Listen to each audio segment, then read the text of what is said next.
Buonasera e ben ritrovati con una nuova edizione del TG Flash di New Sicilia. In apertura incendi in una stanza di una comunità terapeutica riabilitativa di Catania. Deceduta un'anziana, le indagini sono in corso, tra le ipotesi al vaglio degli investigatori anche quella che la donna stesse fumando poco prima che divampasse il rogo.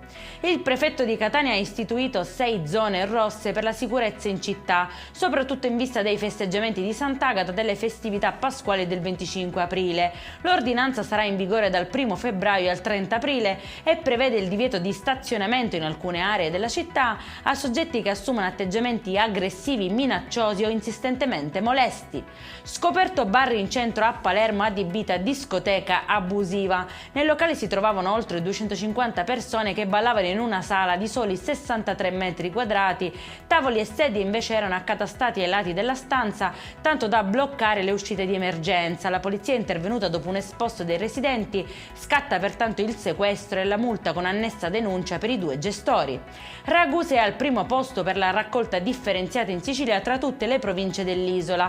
A certificarlo è l'ultima classifica comuni ricicloni stilata da Lega Ambiente. Continuiamo così con lo stesso entusiasmo e con la stessa determinazione per garantire un futuro migliore alla nostra città e alle prossime generazioni. Queste le parole dell'assessore all'ambiente Mario D'Asta.